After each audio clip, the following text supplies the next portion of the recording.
enseñanzas en la palabra del Señor con relación a este importante tema. Por eso no quisiéramos dejar pasar esta fecha sin que nosotros hablemos un poquito al respecto. Y lo primero que vamos a hacer es definir lo que entendemos por paz. Yéndome a un diccionario bíblico, vemos que la palabra paz en el Nuevo Testamento viene del griego eirene. Esta palabra aparece en cada libro del Nuevo Testamento, aparece la palabra paz. En el único libro del Nuevo Testamento donde no aparece la palabra paz es en la primera carta de Juan. Y es una carta bien pacífica. A pesar de que no aparece la palabra paz, es una de las cartas que más habla del amor de Dios. Pero de una forma, ¿verdad? Vamos a decir casual, en todos los libros del Nuevo Testamento aparece la palabra paz, menos en primera carta de Juan. El diccionario bíblico define la palabra paz como la relación armónica entre personas y naciones. Otra definición sería ausencia de agresión. Una tercera sería relaciones armoniosas entre Dios y los hombres conseguidas mediante el evangelio. Y si nos vamos a un diccionario convencional, dice que la paz es la situación o estado en que no hay guerra ni luchas entre dos o más partes enfrentadas. Es decir, en forma resumida, un diccionario convencional definiría la palabra paz como la ausencia de guerra. Pero como podemos ver allí, tiene muchas connotaciones la palabra paz. ¿Cómo ve el mundo la paz? ¿Cómo el mundo ve la paz? En teoría, el mundo le da mucha importancia a esta palabra, ¿verdad? A lo que significa la palabra paz. Y cada año, el 21 de septiembre, se celebra el Día Internacional de la Paz en todo el mundo. La Asamblea General ha declarado esta fecha como el día dedicado al fortalecimiento de los ideales de paz a través de la observación de 24 horas de no violencia y alto al fuego. O sea, teóricamente, si hubieran países librando guerra, el 21 de septiembre tendrían que paralizar la guerra ese día para honrar la paz. Este año, dice las Naciones Unidas, ha sido más claro que nunca que no somos enemigos el uno del otro, más bien nuestro enemigo común es el virus que amenaza nuestra salud, seguridad y estilo de vida. Ellos dicen, el COVID-19 ha llevado a nuestro mundo a la agitación y nos ha recordado por la fuerza que lo que sucede en una parte del planeta puede afectar a las personas en todas partes. Esta es la resolución de la ONU, ¿verdad? O las Naciones Unidas con relación al Día Internacional de la Paz. Como ustedes sabrán, hay un premio dedicado a la paz, el Premio Nobel de la Paz, que tiene varias menciones, pero hay una específica a la paz. Uno de los 5 premios Nobel que fueron instituidos por el inventor e industrial sueco Alfred Nobel. Este premio se otorga a la persona que haya trabajado más o mejor en favor de la fraternidad entre las naciones, la abolición o reducción de los ejércitos existentes y la celebración y la promoción de los procesos de paz, según lo establece el propio testamento de Alfred Nobel. Así lo dejó establecido el fundador de este premio. En este año hay varios nominados, todavía no se ha dado, se viene entregando como en noviembre, pero hay varios nominados, entre ellos está la adolescente sueca Greta Thunberg, que es una ambientalista. Está nominado Vladimir Putin.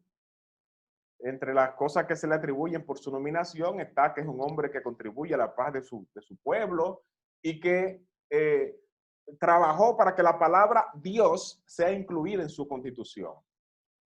Y allí tenemos a Donald Trump, que usted dirá, ¿cómo va a ser que Donald Trump nominado para un premio Nobel de la Paz? Pues sí, lo han nominado y el logro por el cual lo nominan es su contribución al acuerdo de paz que recientemente se estableció entre Israel y los Emiratos Árabes. Es decir, que ya ustedes pueden tener un contexto de cómo el mundo aprecia la paz. Pero también hay monumentos en el mundo dedicados a la paz. En París hay uno que se llama el Muro por la Paz. En El Salvador hay un monumento que se le llama así mismo el Monumento a la Paz. En Houston está el Obelisco Roto, que también es un monumento a la paz erigido en nombre de Martin Luther King. Y aquí tenemos en Múnich el Ángel de la Paz. Es decir que esos son algunos de los monumentos que en el mundo se han erigido por la paz. Y esta frase que todos ustedes conocen, ¿verdad? De Benito Juárez: entre los individuos como entre las naciones, el respeto al derecho ajeno es la paz. Casi siempre que hablamos de paz, esta expresión de Benito Juárez sale a relucir. Es decir, que la paz es una conversación del mundo. O sea, es un tema que el mundo tiene en mente. La práctica podría ser otra cosa, pero por lo menos se idealiza la paz. ¿Qué dice la Biblia? ¿Qué dice la Biblia acerca de la paz? Bueno, dice mucho, ¿eh? Lo primero es que en la Biblia Dios es definido como un Dios de paz. Dios, el Creador, el Padre Celestial, es definido en la Biblia como un Dios de paz. Y eso es mucho decir, ¿verdad? Porque eso nos dice a nosotros, ¿verdad? Si nuestro Padre Creador es un Dios de paz, todo lo que puede venir de Él también está orientado a la paz. En Filipenses capítulo 4, verso 9 dice: lo que aprendieron y recibieron y oyeron y vieron en mí, esto hagan, y el Dios de paz estará con ustedes. Eso le dice el apóstol Pablo a los filipenses, inspirado por el Espíritu Santo. El escritor a los Hebreos dice en Hebreos 13:20: y el Dios de paz, que resucitó de los muertos a nuestro Señor Jesucristo, el gran pastor de las ovejas, por la sangre del pacto eterno. Así que vemos aquí que la Biblia, ¿verdad? La palabra de Dios define a Dios el Padre como un Dios de paz. Romanos 15:33 dice de Dios: y el Dios de paz sea con todos ustedes. Romanos 16:20 dice: y el Dios de paz aplastará en breve a Satanás bajo vuestros pies. La gracia de nuestro Señor Jesucristo sea con ustedes. Así que Dios es el gran pacificador, y en esto Él nos deja un perfecto ejemplo. Si Dios es el gran pacificador, nosotros también, como sus criaturas, debemos imitar a ese Dios creador. Dios es un Dios de paz. Jesucristo es nuestra paz. Así lo define la palabra, define a Jesucristo como nuestra paz.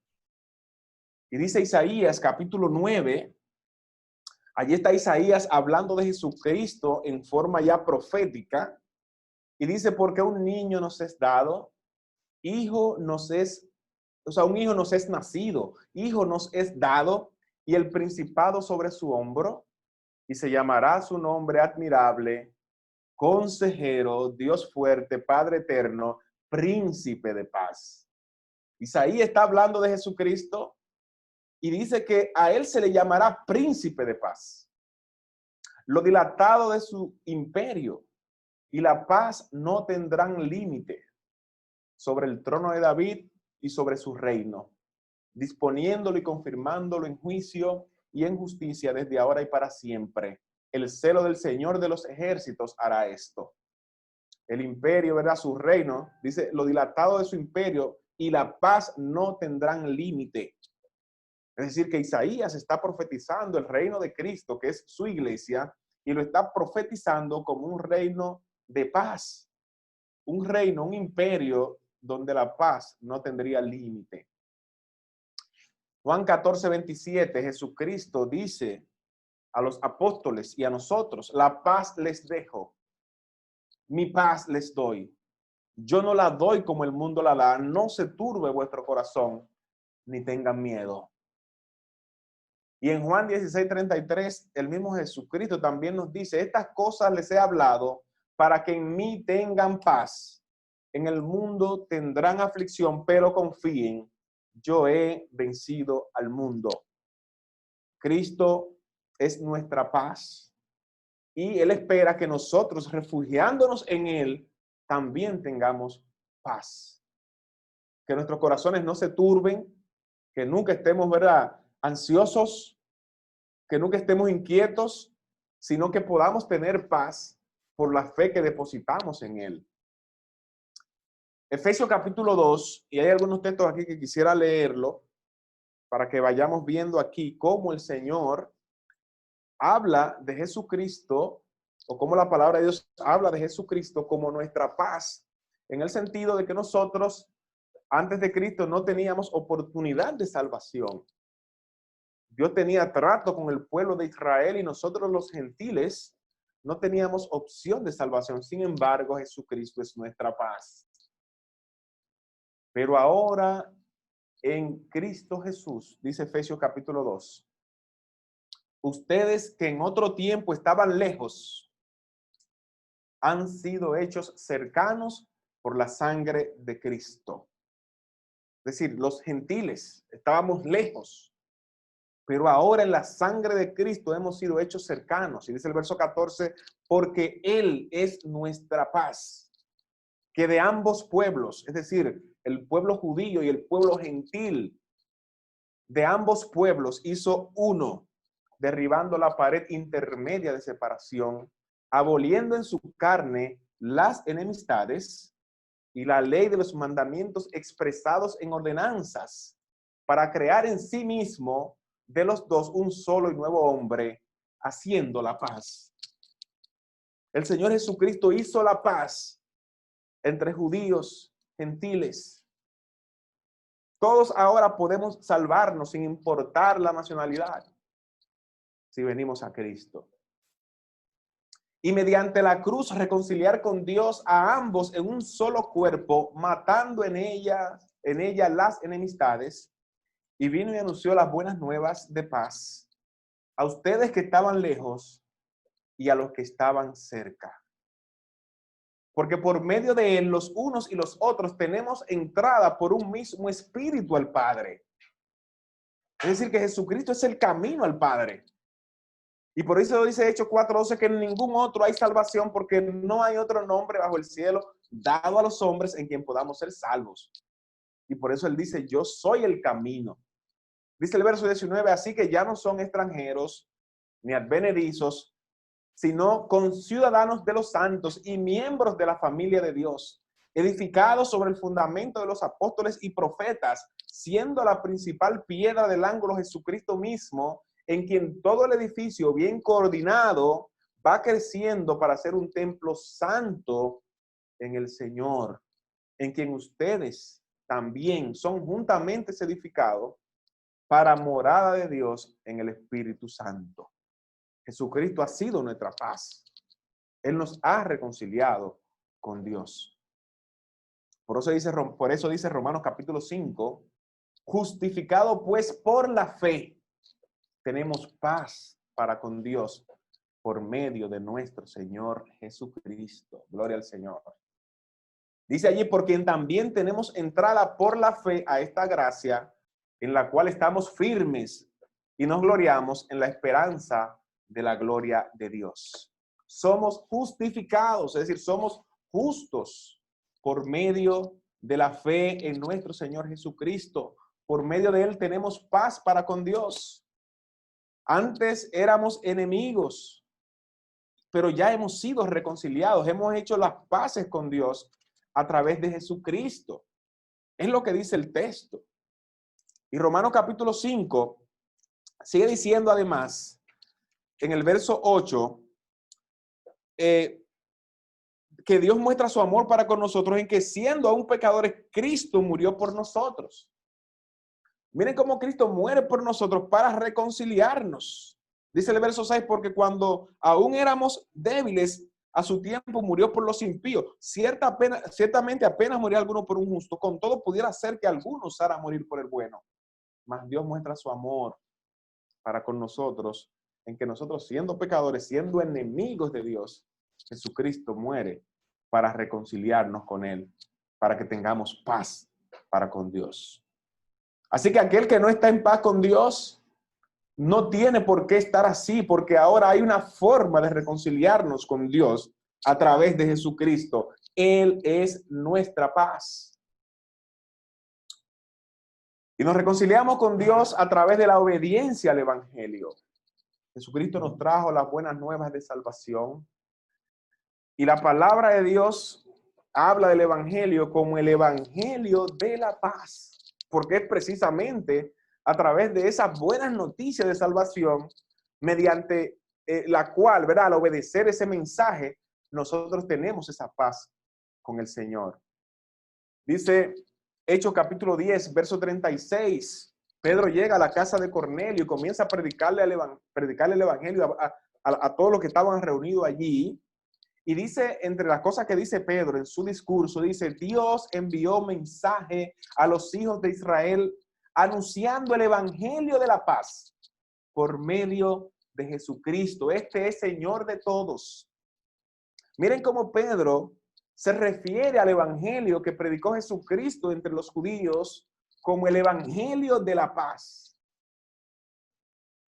Y en Efesios capítulo 6, verso 15, dice, calzado los pies con el evangelio de la paz. El evangelio es un mensaje de paz.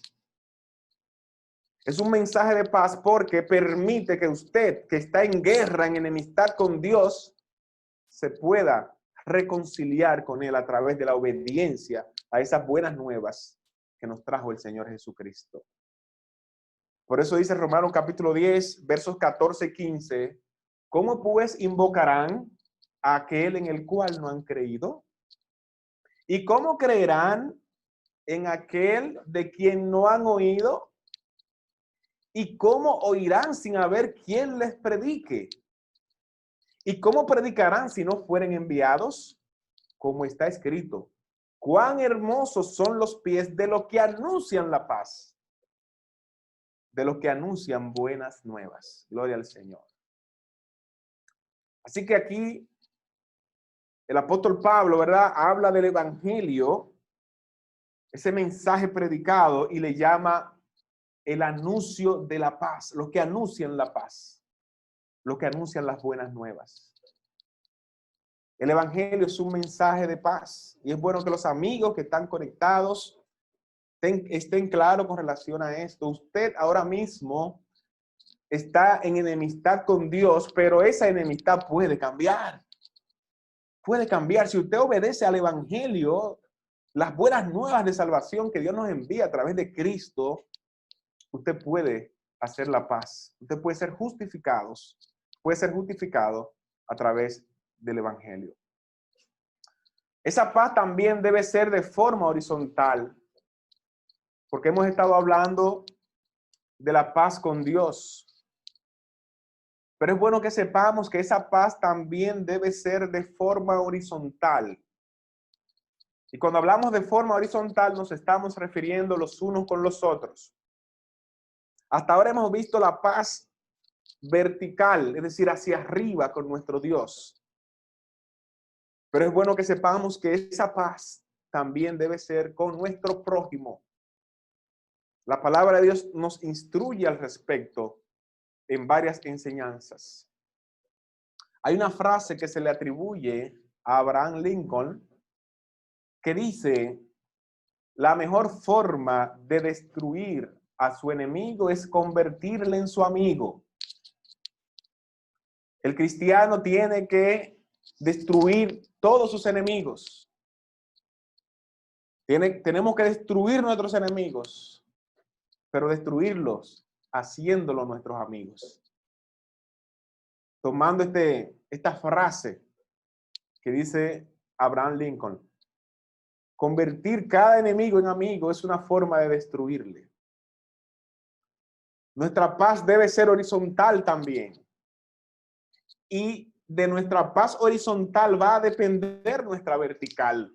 Es decir, de nuestra paz los unos con los otros va a depender que nosotros estemos en paz con Dios.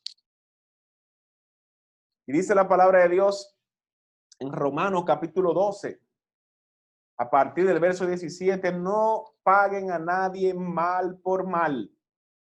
Procuren lo bueno delante de todos los hombres. No paguen a nadie mal por mal. Porque esta es verdad, este es el instinto humano natural. Me hicieron un mal, lo devuelvo, pero no con la misma intensidad. Lo devuelvo multiplicado. No paguen a nadie mal por mal. Procuren lo bueno delante de todos los hombres. Si es posible, en cuanto dependa de ustedes, estén en paz con todos los hombres. El reino de Cristo es un reino de paz. Estén en paz con todos los hombres. Dios quiere que nosotros tengamos paz con nuestro prójimo. No se vengan ustedes mismos, amados míos, sino dejen lugar a la ira de Dios, porque escrito está, a mí es la venganza, yo pagaré, dice el Señor. Así que si tu enemigo tuviere hambre, dale de comer. Si tuviera sed, dale de beber. Pues haciendo esto, ascuas de fuego amontonarás sobre su cabeza. No seas vencido de lo malo, sino vence con el bien el mal. Y esta es una enseñanza, hermanos, que yo sé que todos decimos amén cuando la vemos. Amén. Pero sabemos que al momento de ponerla en práctica, requiere de mucha madurez espiritual. Que una persona que le quiera hacer daño, usted le haga bien. Que una persona que usted no le caiga bien, que usted ore para que Dios lo bendiga. Yo sé que esto a veces puede ser un poquito duro, pero el Señor nos manda eso porque el reinado de Cristo, repetimos, es un reinado de paz. Y en ese reinado de paz no hay enemistades, no hay rencores, no hay resentimientos. Recuérdense lo que dice el Señor en Mateo 5, a partir del versículo 38, que dice, oyeron que fue dicho ojo por ojo y diente por diente, pero yo les digo, no resistan al que es malo. Antes, a cualquiera que te hiere la mejilla derecha, vuélvele también la otra. Y el que quiera ponerte a pleito y quitarte la túnica, déjale también la capa. Y a cualquiera que te obligue a llevar carga por 1 milla, ve con él 2. Y al que te pida, dale. Y al que quiera tomar de ti prestado, no se lo rehuses. Oíste que fue dicho, amarás a tu prójimo y aborrecerás a tu enemigo. Pero yo te digo, amen a sus enemigos, bendigan a los que les maldicen, hagan bien a los que les aborrecen y oren por lo que les ultrajan y les persiguen. Esto es un desafío para el cristiano, porque esto implica vencer nuestro propio yo. Niéguese a sí mismo y tome su cruz cada día. Esto es un ejemplo de esa negación a nosotros mismos. Que alguien le haga daño y usted quiera hacerle bien. Que alguien le odie y usted lo ame. Yo sé que todos decimos amén porque es la enseñanza de Cristo, pero al momento de la práctica, esto puede resultar difícil. Sin embargo, hermanos, es a lo que debemos aspirar y es precisamente lo que debemos pedirle a Dios que nos ayude a lograr si todavía no lo estamos logrando. Porque de esa paz los unos con los otros va a depender nuestra paz con Dios. Es imposible tener paz con Dios si no tenemos paz los unos con los otros. Cuando el Señor Jesucristo nos manda a amar a nuestros enemigos, dice, para que sean hijos de vuestro Padre que está en los cielos, que hace salir su sol sobre malos y buenos y que hace llover sobre justos e injustos. Así que, hermanos, esta paz también es una paz horizontal. No es solamente vertical, es horizontal. En Romanos 14, allí se está hablando acerca de la opinión. Hay gente que entiende que se ha de comer de todo y hay otros que entienden que solamente se debe comer legumbres. Igualmente hay algunos que hacen diferencia entre un día y otro Sin embargo, hay otros que consideran iguales todos los días. Y allí se estaba creando un conflicto por asuntos de opinión. Y en Romanos 14, el apóstol Pablo, inspirado por el Espíritu Santo, dice allí a los hermanos en Roma, reciban al débil en la fe, pero no para contender sobre opiniones. No para contender. Contender es pelear, disputar, tener conflicto. Y dice el verso 17, porque el reino de Dios no es comida ni bebida, sino justicia, paz y gozo en el Espíritu Santo. Porque el que en esto sirve a Cristo agrada a Dios y es aprobado por los hombres. Así que sigamos lo que contribuye a la paz y a la mutua edificación. Sigamos lo que contribuye a la paz. Y recordemos al apóstol Pablo aconsejando a Timoteo, diciéndole, el siervo del Señor no debe ser contencioso. Estamos en un reino de paz. No debemos buscar conflicto. Debemos evitar las confrontaciones, las enemistades, sabiendo que mi relación con Dios depende de que yo también pueda estar en paz con mi prójimo. Si no estamos en paz los unos con los otros, no podremos estar en paz con Dios. Y eso es algo que nosotros, hermanos, debemos siempre tener claro, porque si tenemos esto claro, esto nos motivará a resolver los problemas, las desavenencias que hayan. Imposible es que no hayan desavenencias, que no hayan desacuerdos. Y de hecho, entre los hombres de Dios hubieron desacuerdos, pero fueron desacuerdos que se resolvieron. Si nosotros estamos seguros de esta afirmación, no nos vamos a dormir con los problemas, con los conflictos que puedan existir. Vamos a dejar eso para que algún día se resuelva. No, tenemos que darle prioridad a eso, porque mi salvación depende de que yo resuelva mis conflictos. Sí, hermanos, nuestra salvación depende de que nosotros estemos en paz los unos con los otros. No estoy exagerando. Mateo capítulo 5, a partir del verso 21 dice, oyeron que fue dicho a los antiguos, no matarás. Y cualquiera que matare será culpable de juicio. Pero yo les digo que cualquiera que se enoja contra su hermano será culpable de juicio. Y cualquiera que diga necio a su hermano será culpable ante el concilio. Y cualquiera que le diga fatuo quedará expuesto al infierno de fuego.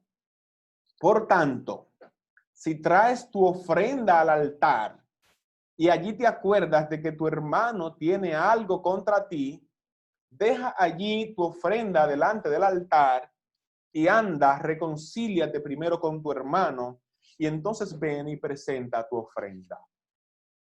Y esta enseñanza, hermanos, es algo contrario a lo que nosotros tenemos concebido cuando hay una desavenencia, cuando hay un conflicto entre dos personas.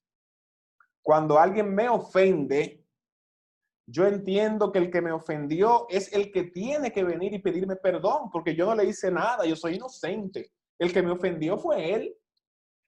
Yo estaba tranquilo ahí y él vino y me agredió. Por lo tanto, el que tiene que venir a disculparse es él. Así que nosotros lo tenemos concebido. Pero hermanos, la Biblia no dice eso. La Biblia no dice eso. La Biblia dice que si tú traes tu ofrenda, el verso 23, si tú traes tu ofrenda al altar y allí te acuerdas de que tu hermano tiene algo contra ti, te acuerdas de que ese que te agredió tiene algo contra ti, el que tiene que ir eres tú, aunque tú te consideres inocente. Aunque te consideres inocente. Hermano, yo sé que es muy bonito decirlo. Es muy bonito que yo lo estoy diciendo aquí. Qué lindo es.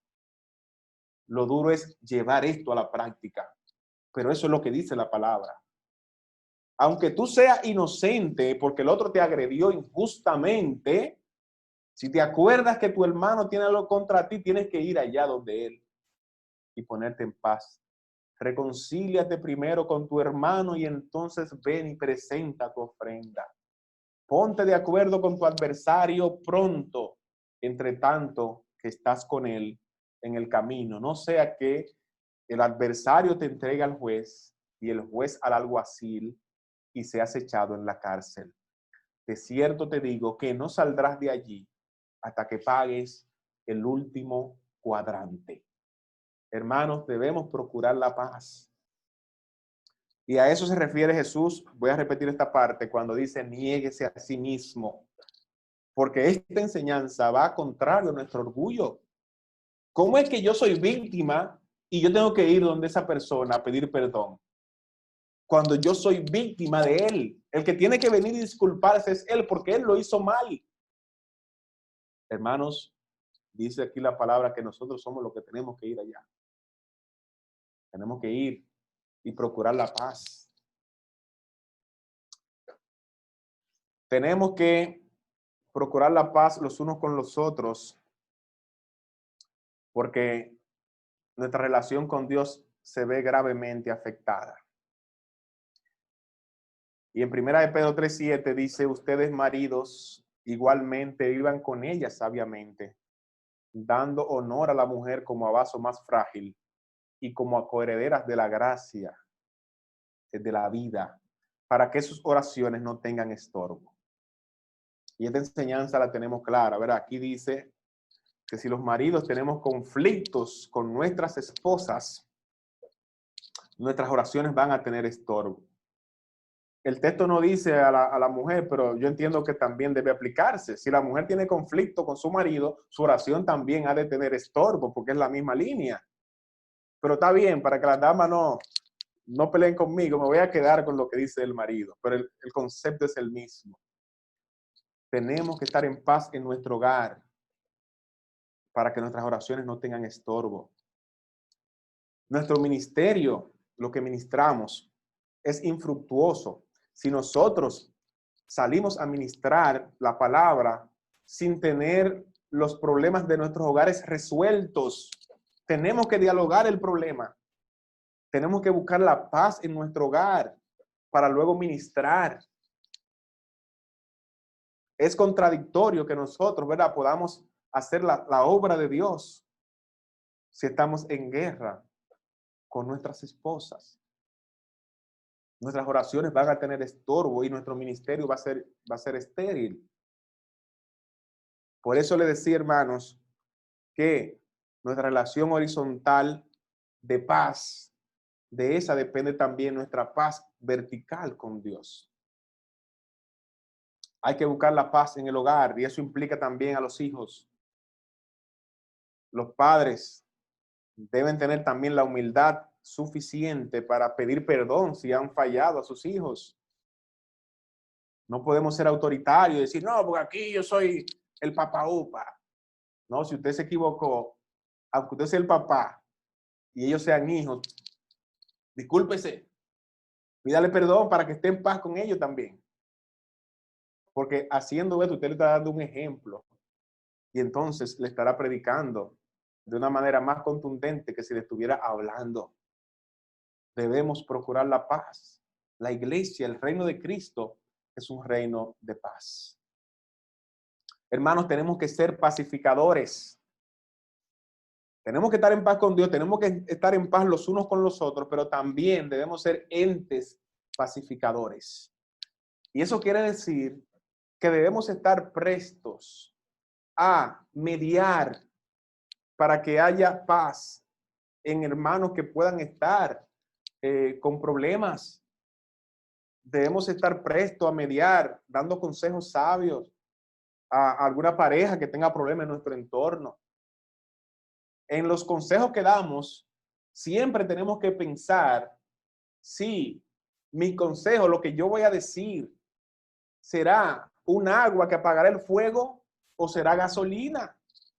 Claro, porque a veces hay un conflicto y en lugar de echarle agua para que se apague, le echamos gasolina. Los cristianos tenemos que ser pacificadores porque nosotros estamos en un reino de paz, que es el reino de Cristo. Siempre, hermano, tenemos que ver lo que contribuye a la paz. tenemos paz con Dios, tenemos paz los unos con los otros, pero también contribuimos a que entre nuestros hermanos, aquí en la iglesia, haya paz. Tenemos que contribuir. Mateo capítulo 5, verso 9 dice, bienaventurados los pacificadores, porque ellos serán llamados hijos de Dios. Hacen falta pacificadores. Se solicitan pacificadores. Hay escasez de ellos. Y el Señor dice que son dichosos aquellos que pacifican, porque ellos serán llamados hijos de Dios. En Efesios capítulo 4, quisiera leer este texto para que ustedes vean cómo el Señor desea la unidad dentro de su pueblo. Y para que el pueblo de Dios esté unido, para que una iglesia esté unida y en paz, hace falta que los pacificadores hagan su papel. Dice Efesios capítulo 4, a partir del verso 1, yo pues preso en el Señor, les ruego que andéis como es digno de la vocación con que fueron llamados, con toda humildad y mansedumbre, soportándose con paciencia los unos a los otros en amor. Oiga lo que dice allí, soportándose unos a otros. ¿Y qué quiere decir que nos estamos soportando unos a otros? Eso quiere decir que hay tolerancia. Soportándose, dice ahí, con paciencia, los unos a los otros en amor. Fíjense la palabra que menciona ahí. Habla de soportarse, pero menciona dos palabras muy importantes. Paciencia y amor.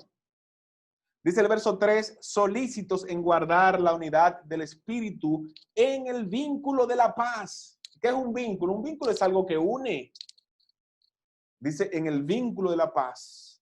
Un cuerpo y un espíritu, como fueron también llamados, en una misma esperanza de vuestra vocación.